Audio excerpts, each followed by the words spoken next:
আসসালামু আলাইকুম ভিউয়ার্স, চলে আসলাম এভরি কিচেন থেকে আবারও নতুন একটা ভিডিও নিয়ে আপনাদেরকে স্বাগতম জানাতে। কেমন আছেন সবাই? আশা করি ঝড় বৃষ্টির মধ্যে আপনারা ঘরের মধ্যে বসে আছেন, কাজকর্ম কম থাকলেও ভালো আছেন, নিরাপদে আছেন, ঘরে আছেন। তো আজকে আমি যে রেসিপিটা আপনাদের সামনে নিয়ে হাজির হয়েছি তা অলরেডি বুঝে ফেলেছেন।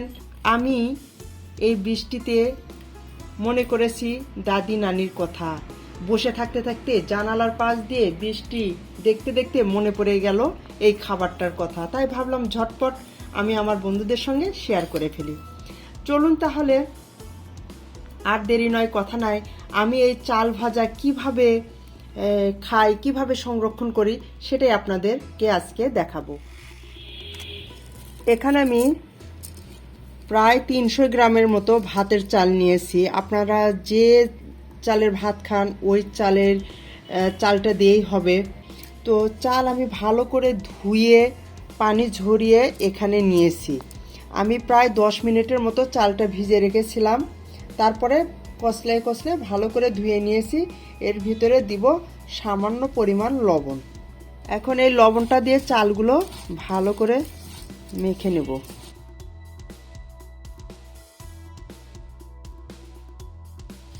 এখানে আমি ছোলাটা ভালো করে ধুয়ে লবণ দিয়ে মেখে নিলাম। এখন আমি চুলো ধরে দিব, কড়াই দিব, দিয়ে এগুলো আস্তে আস্তে ভেজে নেব। চুলো ধরে দিয়ে আমি একটা কড়াই তুলে দিয়েছি, সেটা গরম করে নিয়েছি। এখন আমি এর ভিতরে দিয়ে দেব চাল।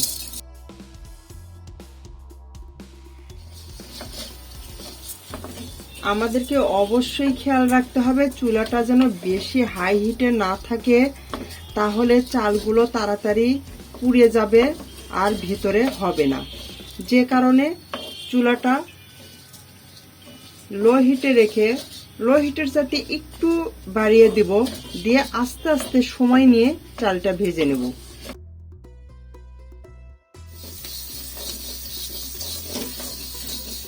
এভাবে নাড়া দিতে দিতেই হালকা হালকা ভিজা ভিজা ভাব ছিল, যা আর নেই। চালগুলো একদম পাতলা হয়ে গেছে। আপনারা খেয়াল রাখবেন চালে যেন পানি না থাকে।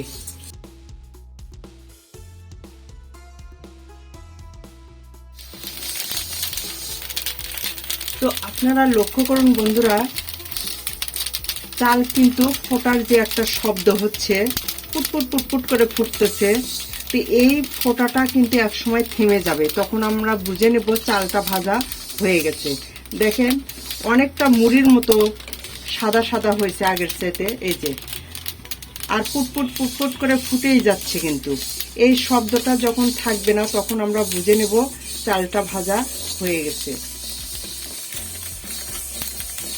তো দেখুন, আরো 2 মিনিট নাড়াচাড়া করার পর পুরো চালটাই কিন্তু এভাবে ফুটে উঠেছে, সাদা সাদা হয়ে গেছে সব চাল। এখন আমি নামিয়ে নেব। চাল ঢেলে নিলাম, ঠান্ডা হবে। আবারও কড়াইটা আমি চুলায় দিয়েছি, 1 মিনিট গরম করে নিলাম। এবার দিয়ে দেব ছোলা বা বুট। চুলাটা মিডিয়াম হিটেই দিব, দিয়ে ছোলাগুলো এভাবে ভেজে নেব। কোথাও যাবেন না, আজকে কিন্তু ছোলার আরেকটা রেসিপি আমি এখানেই দেখাবো, যেটা খুবই মজাদার, ঝটপটে পেয়ে যাবেন। সাথেই থাকুন। আমি আস্তে আস্তে ছোলাগুলো সময় নিয়ে ভেজে নেব। বুট বা ছোলাটাও কিন্তু 2-3 মিনিট এভাবে ভাজার পর কালার চেঞ্জ হয়ে আসছে। আর আমি চুলাটা এইভাবে মিডিয়াম আঁচ দিয়েই ভেজে নেব, কারণ যদি হাই হিটে ভাজি উপরের খোসাটা পুড়ে যায়, ভেতরে কাঁচা থাকে। আরো কিছুক্ষণ আমাকে ভাজতে হবে। আমি ছোলা অর্ধেকটা এখানে পানির ভিতরে রাখবো। আপনাদেরকে বলেছি ছোলার একটা রেসিপি দেখাবো, এটা এভাবে খেয়েছেন কিনা, কিন্তু আমি এভাবে খাই, আমার কাছে ভালো লাগে, সেজন্য আমি দেখাবো, আপনাদের সাথে শেয়ার করব। আমি ওই একই কড়াই আবার তুলে দিয়ে হালকা গরম করে নিলাম। নেওয়ার পরে বাদামগুলো দিয়ে দিলাম।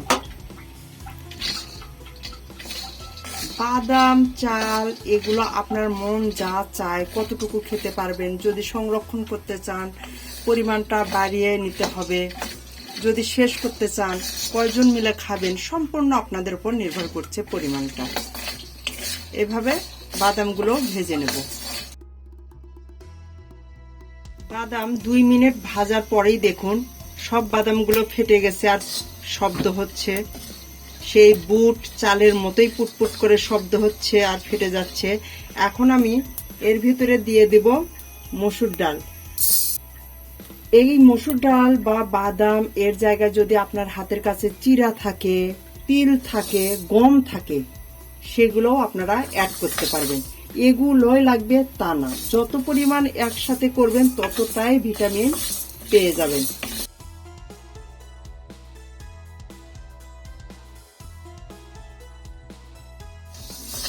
তো লক্ষ্য রাখুন মসুর ডালের আগের কি রকম কালার ছিল আর এখন কি রকম কালার হয়েছে, আর বাদাম মসুর ডাল দুটোই কিন্তু হয়ে গেছে। এখন আমি নামিয়ে নেব।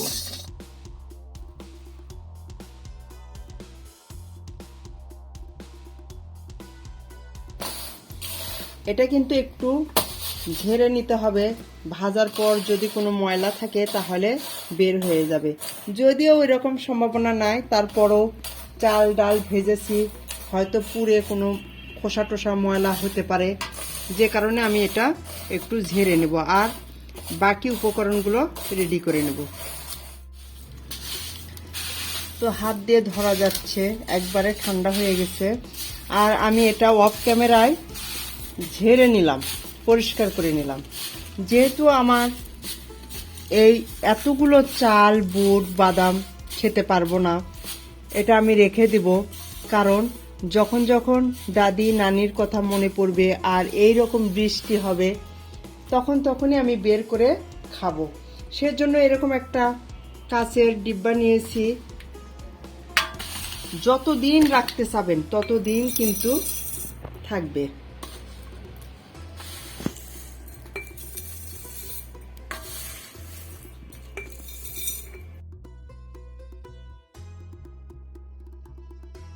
তো এইভাবে আমি মুখটা আটকাবো, রেখে দেব।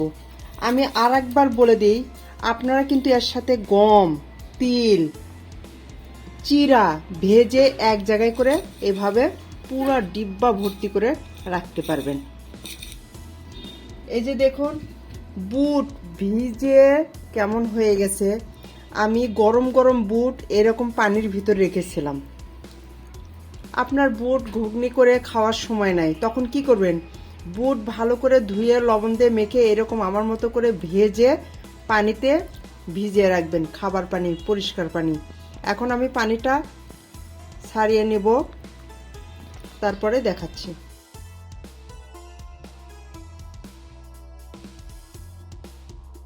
তো আমার বাকি সব উপকরণ রেডি হয়ে গেছে। আসুন তাহলে আমি চাল ভাজা কিভাবে মেখে খাই সেটাই দেখাবো। প্রথমে দিলাম পেঁয়াজ কুচি। আপনারা যে যেমন ঝাল খাবেন তেমনই ঝাল দেবেন। এখানে একটা মরিচের মতো আমি ঝাল দিচ্ছি। রসুন কুচি, সামান্য পরিমাণ ধনিয়ার পাতা, সামান্য পরিমাণ আদা কুচি, সরিষার তেল। স্কুলের গেটের সামনেও কিন্তু যে 12 ভাজা দেয়, এর ভিতরে শুধু কাঁচা বুট ভিজে রেখে দিতে হবে, তাহলেই কিন্তু হয়ে যাবে। আমি 1.5 চামচ সরিষার তেল দিলাম, লবণ। এখন আমি সবগুলো উপকরণ মাখাবো। এর ভিতরে কিন্তু আরেকটা উপকরণ দিতে পারেন, তা হলো হলুদের গুঁড়া, 1 চিমটি হলুদের গুঁড়া। আমি একই উপকরণ ভিজে রাখা যে ছোলা তার ভিতরে দিয়ে দেব।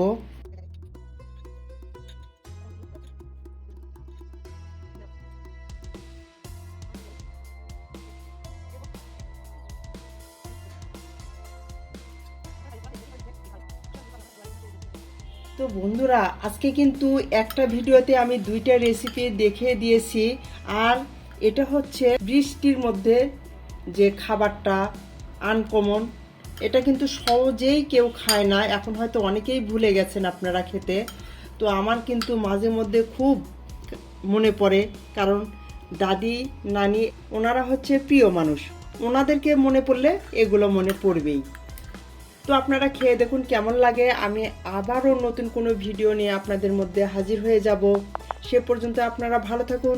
আর আমার রেসিপিটা যদি আপনাদের কাছে ভালো লেগে থাকে, ফ্যামিলি বন্ধুদের সঙ্গে শেয়ার করুন, পেজে ফলো দিবেন, চ্যানেলটা সাবস্ক্রাইব করবেন, কারণ পরবর্তীতে যখন আমি নতুন নতুন ভিডিও আপলোড দিব তখন কিন্তু সবার আগে আপনারা পেয়ে যাবেন। তো আজকে বিদায় নিচ্ছি, সবাই ভালো থাকুন। আসসালামু আলাইকুম।